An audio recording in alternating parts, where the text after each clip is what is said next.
Feliciano Lima du Brésil. Perdre la couronne sur la vanité. Heureux l'homme qui persévère dans l'épreuve, car lorsqu'il aura résisté à l'épreuve, il recevra la couronne de vie que Dieu a promise à ceux qui l'aiment. Jacques 1h12. Paix du Seigneur, mes frères bien-aimés en Jésus-Christ. Je suis votre frère en Christ, Feliciana Lima. Je viens vous raconter une expérience que le Seigneur m'a donnée au sujet d'un chanteur qui est décédé il y a quelques jours. Elle s'appelle Fabiana Anastasio de Costa. La chanteuse de gospel Fabiana Anastasio est décédée à Sao Paulo jeudi matin 4 juin 2020, victime du Covid-19, une maladie causée par le nouveau coronavirus. Elle avait 45 ans. Née à Santo André, Fabiana est la fille d'un pasteur et chef d'orchestre et chante depuis l'âge de 4 ans. Elle a sorti son premier album solo en 2012. Je n'ai pas peur du jugement. Je n'ai pas peur des doigts pointés vers moi. Et je n'ai pas peur des représailles. Celui qui est en moi est plus grand que celui qui est dans les gens qui cèdent la place à l'ennemi. J'étais dans un endroit qui était un terrain vierge qui avait une grande clarté. Il y avait un terrain d'entente qui divisait la clarté de la lumière et le côté qui était l'obscurité. Le Seigneur m'a donné à voir ce qu'il y avait dans ce juste milieu entre les ténèbres et la lumière. J'ai vu que l'obscurité était séparée de la lumière qui éclairait avec clarté cette herbe verte. Un côté était l'obscurité, mais j'ai vu de l'autre côté une lueur de lumière, mais il semble que cette obscurité effaçait lentement la lumière à cet endroit. J'étais curieux. Quand j'ai regardé la lumière, j'ai vu qu'il y avait une très grande rivière avec une grande lumière. Rapidement, j'ai vu quelqu'un sur la rive de cette rivière. Immédiatement, j'ai réalisé que c'était Fabiana Anastasio de Costa. Je me demande ce qu'elle faisait là. Quand je lui ai demandé ce qu'elle faisait là, au début, elle semblait être joyeuse dans cet endroit. Mais il était évident que cette joie n'était pas authentique et elle eut un sourire forcé. Rapidement, mes frères bien-aimés, pendant que je lui parlais, j'ai vu qu'elle était là à côté d'une large eau cristalline transparente, mais elle n'était pas dans l'eau. Elle n'avait les doigts dans l'eau qu'au bord de la rivière. Je pouvais voir l'eau ne frapper que le bout des orteils de son pied. Fabiana a dit: je ne sais pas ce qui m'est arrivé. Tout s'est passé en un clin d'œil. Je n'étais pas prêt pour cela et cela s'est produit alors que je ne m'y attendais pas. Et j'ai atterri ici. J'avais beaucoup de choses dans mes agendas cette année. Tout ce que je devais faire était programmé pour toute l'année. J'avais déjà prévu cette année. Je ne savais pas que c'était ma dernière année sur Terre. J'ai fait vérifier le calendrier jusqu'à la fin de cette année. Malheureusement, je n'ai pas pu terminer mes horaires. Le chanteur me parlait quand soudain l'obscurité a commencé à effacer la lumière dans cet endroit. L'eau cristalline était remplacée par les eaux noires des eaux usées qui commençaient à entrer. Quand j'ai regardé Fabiana, j'ai vu sa couronne sur la tête et cette couronne brillait d'une très forte lumière. Cette couronne avait un très beau diadème, mais comme la lumière se dissipait très rapidement par l'obscurité, sa couronne commençait à perdre de son éclat et de sa luminosité. Mais avant qu'elle ne perde sa lumière, mes frères bien-aimés, j'ai vu une main émerger des ténèbres et j'ai vu la grande main voler la couronne rayonnante de la chanteuse sur sa tête. Ce personnage a enlevé la couronne de Fabiana et lui a donné une autre couronne. Il a échangé la couronne de lumière avec une autre. Quand il a volé la couronne brillante, j'ai vu qu'il a mis sur sa tête une autre couronne sombre et rouillée. Quand j'ai vu cette scène et je suis allé essayer de la prévenir, mais j'ai vu que j'avais perdu ma voix. D'abord, la chanteuse a perdu sa couronne de gloire. Puis j'ai vu que ses robes blanches étaient complètement devenues sombres. J'ai demandé au Seigneur car je ne comprenais pas le sens de cela. Le Seigneur m'a dit: Fabiana Anastasio de Costa a eu l'occasion de se tremper dans l'eau cristalline pour se purifier, car tout ce qui entrera dans le royaume éternel doit être propre dans cette eau cristalline brillante, mais elle n'a eu que le bout de son orteil lavé par l'eau cristalline. Le Seigneur m'a dit: elle a eu beaucoup d'opportunités. Un esprit trompeur l'a trompée en pensant qu'elle était sauvée de la damnation. Je lui ai donné de nombreuses occasions de passer par un processus de purification lorsqu'elle était au lit dans la douleur avant sa mort, et plusieurs fois je suis venu vers elle pour la purifier de ses péchés.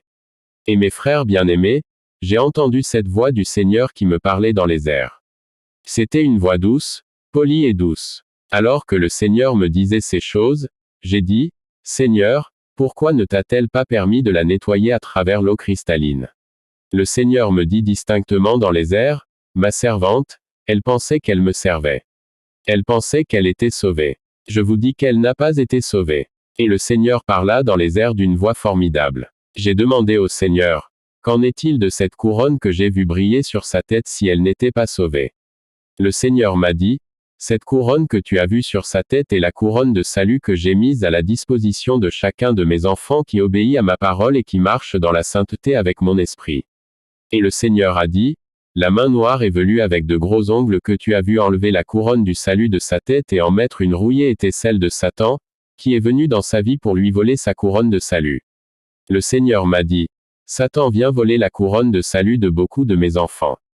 Vous avez lu ma parole dans Apocalypse 3h11. J'ai dit, voici, je viens bientôt, tiens ferme ce que tu as, afin que personne ne prenne ta couronne. Et puis j'ai interrogé le Seigneur sur la couronne rouillée qui a été placée sur la tête du chanteur de gospel par cette main noire et poilue. Le Seigneur a dit, c'est à cause de sa vie pécheresse, qui est son attachement à la parure extérieure, à la vanité et au maquillage.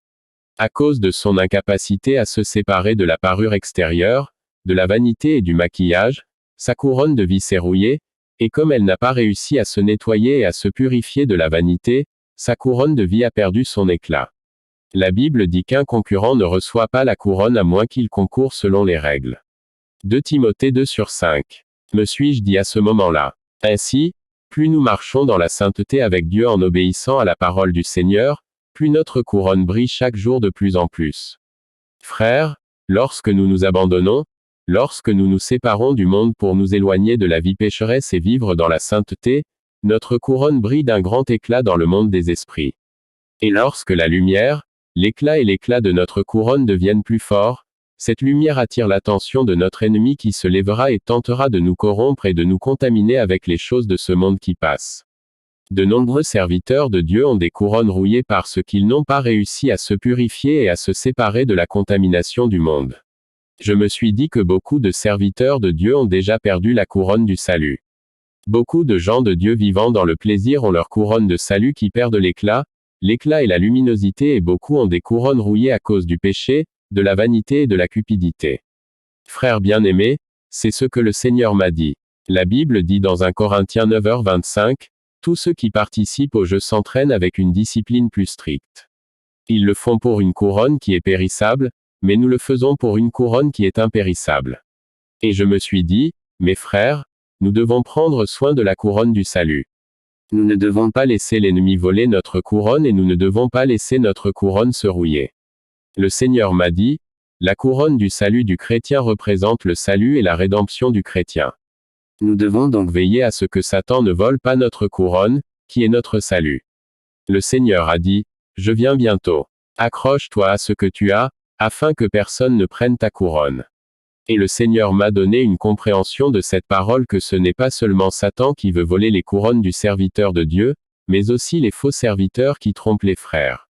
L'ennemi veut nous corrompre avec les choses qu'il nous offre. Satan utilise des hommes et des femmes qui prétendent être des serviteurs de Dieu. Ils veulent voler nos couronnes. Nous devons veiller et prier. Le Seigneur m'a dit de veiller et de prier comme un veilleur de surveillance pour que Satan ne vienne pas voler ma couronne. Le Seigneur m'a révélé ce mystère, car je n'ai pas compris et jamais imaginé ni pensé que cette couronne était le salut du chrétien. Une vie chrétienne consistait seulement à accepter Jésus et aller à l'église et jeûner et prier et se détourner de l'apparence du mal.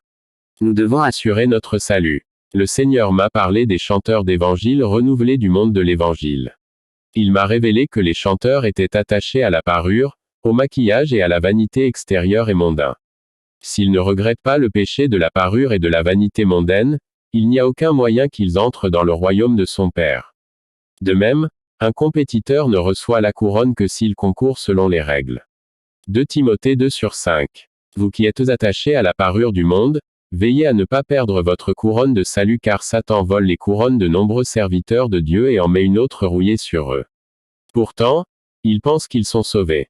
Dieu m'a révélé que nous devons marcher dans l'obéissance, vivre dans le jeûne et prier dans la sanctification et obéir vraiment à la parole de Dieu si nous voulons vivre au paradis.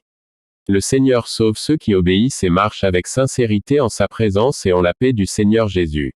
1 Corinthiens 9h24. Ne savez-vous pas que dans une course tous les coureurs courent, mais qu'un seul reçoit le prix? Courez de manière à remporter le prix. 25. Tous ceux qui participent au jeu s'entraînent avec une discipline stricte. Ils le font pour une couronne qui est périssable, Mais nous le faisons pour une couronne qui est impérissable. 26 C'est pourquoi je ne cours pas sans but. Je ne me batte pas comme si je battais l'air.